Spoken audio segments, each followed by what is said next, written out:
सुबह का समय था। वीर केतु नदी किनारे बैठा था। उसके पास चिंकी गिलहरी, मोनू बंदर और हरिया हिरण बैठे बातें कर रहे थे। महाराज, कल आपने मगरमच्छ से मेरी जान बचाई।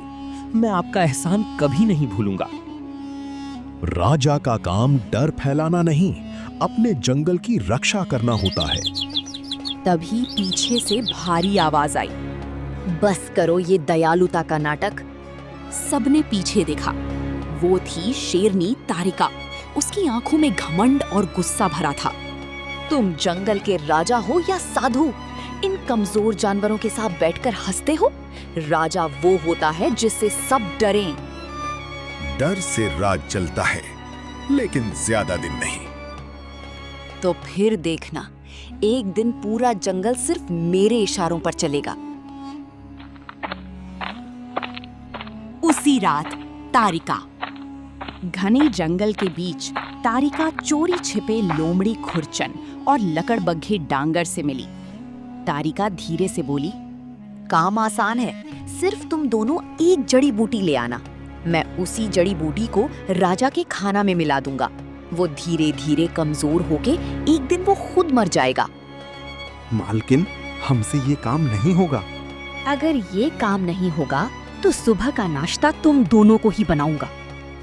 ठीक है मालकिन, काम तो हो जाएगा, पर किसी को पता नहीं चलना चाहिए। दोनों डर कर मान गए। अगले कई दिनों तक वीर केतु कमजोर होने लगा। उसे समझ नहीं आ रहा था कि आखिर ऐसा क्यों हो रहा है। एक दिन पूरा जंगल दहाड़ों से गूंज उठा। राजा वीर केतु मर चुका था। पूरा जंगल रो पड़ा, लेकिन तारिका की आंखों में आंसू नहीं, मुस्कान थी। अगले ही दिन उसने दरबार लगाया। सुनो जंगल वासियों, आज से नया कानून शुरू होगा। हर जानवर अपने खाने का हिस्सा मुझे देगा। महारानी, गरीब जानवर क्या करेंगे? जो नियम नहीं मानेगा वो जिंदा नहीं बचेगा। धीरे धीरे जंगल में डर फैल गया। खुरचन और डांगर भी अब छोटे जानवरों को सताने लगे। कभी किसी का खाना छीन लेते तो कभी मजे के लिए शिकार करते। क्या बोले महारानी, खाने का तो मन नहीं करता है, पर दौड़ा के मारने में मजा आता है। पूरा जंगल नरक बन चुका था। एक दिन जंगल के बाहर रहने वाला समझदार ऊंट बलराम सब देख रहा था। वो पहले वीर केतु का मित्र था। उसने दुखी होकर कहा, अगर ऐसे ही चलता रहा तो पूरा जंगल बर्बाद हो जाएगा। तभी उसकी नजर एक पुरानी गुफा पर पड़ी।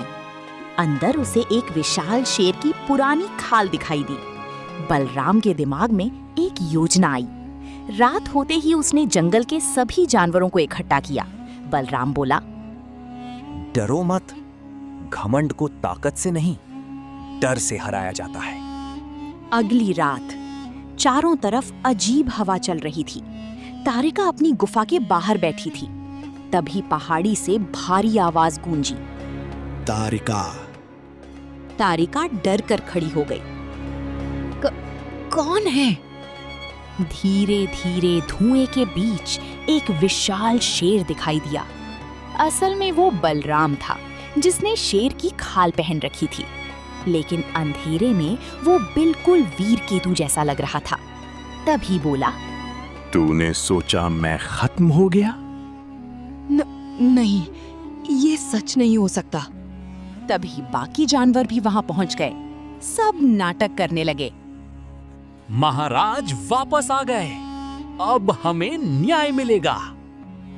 तूने अपने लालच में जंगल को बर्बाद कर दिया। डांगर और खुरचन डर के मारे कांपने लगे। भूत!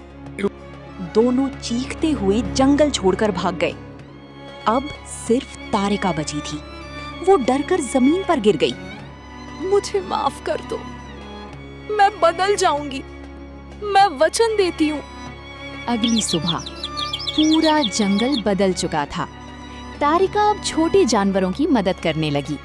जो शेरनी कभी सबसे डराती थी, आज वही सबसे विनम्र बन चुकी थी।